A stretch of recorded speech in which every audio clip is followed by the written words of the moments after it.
एक short video के माध्यम से मैं आपको शॉर्टकट लेके आया हूँ कोऑर्डिनेट ज्योमेट्री की। जो मैं आपको शॉर्ट वीडियो के माध्यम से एक श्रृंखला डाल रहा हूँ जिसमें बहुत सारी शॉर्टकट्स मैं आपको डाल रहा हूँ। उसी श्रृंखला में एक शॉर्टकट मैं आपको लेके आया हूँ।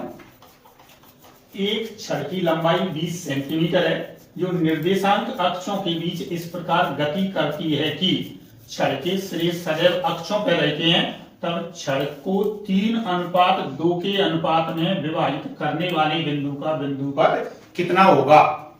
A rod of length 20 centimeters slides between coordinate axes such that ends of the rod always lie on the coordinate axis.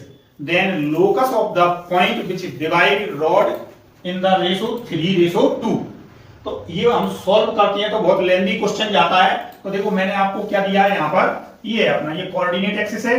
ये एक रॉड हो गई मेरी ए बी इतनी, ये वाली ये यहाँ से आता है। इसकी लेंथ कितनी दी है मैंने 20। अब क्या होता है, इसका जो क्वेश्चन पूछा जाता है तो इसमें ये ध्यान रखोगे, यदि ये इसके बीच है, मतलब जैसे मैं इसको खींचूंगा तो ये इधर थोड़ा नीचे के लिए आएगी और इसको इधर लाऊंगा तो ऊपर जाएगी। तो इस पर जो डिफरेंट पॉइंट्स होते हैं ना, उनसे अलग अलग पाथ जनरेट होते हैं। तो इसमें यदि छड़ के मध्य बिंदु का बिंदुपथ पूछा हो तो हमेशा एक वृत्त होता है सर्किल, और मध्य बिंदु के अलावा पूछा जाएगा नाम तो हमेशा दीर्घवृत्त होता है, एलिप्स होता है। तो ये तो आप लैंग्वेज में रखेंगे। अब उस एलिप्स की इक्वेशन आपको निकालनी है। मैंने ये मध्य बिंदु तो नहीं लिया 3:2, तो आप पहले क्या करोगे, इस 20 को 3:2 में डिवाइड करोगे।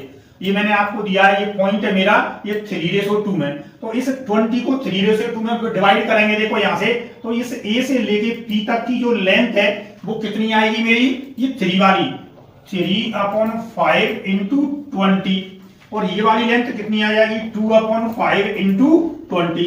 तो ये कितना आ गया मेरा, यहां से ये आएगा मेरा 12 और ये कितना आ जाएगा 8।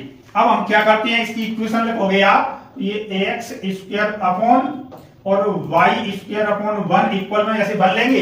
एक्स स्क्वायर के अपॉन में लेते हैं हम वाई एक्सिस वाला ये वाला पार्ट, तो ये कितना आया था मेरा 8, और इस साइड कितना आएगा वाई के अपॉन में लेंगे एक्स वाला, तो ये कितना है मेरा 12 है। तो आंसर क्या आएगा, X square upon 8 plus Y square upon 12 equal 1। Rod को जिस रेशो में डिवाइड करते हैं उन पार्ट की लेंथ लेते हैं, एक्स स्क्वायर के अपॉन में वाई अक्ष की ओर वाले पार्ट की लेंथ रखते हैं, वाई स्क्वायर के अपॉन में एक्स अक्ष की ओर वाले पार्ट की लेंथ रखते हैं और इक्वल में 1। तो इसका लोकस आता है ये वाला। स्टूडेंट बहुत लेंथी कैलकुलेशन है, ये मैंने आपको बहुत ही शॉर्ट में बता दी है। मोस्ट इंपॉर्टेंट शॉर्टकट है और ये क्वेश्चन एग्जाम में पूछा जाता है। आपको यदि ये शॉर्टकट पसंद आती है तो इसे लाइक शेयर एंड सब्सक्राइब करें।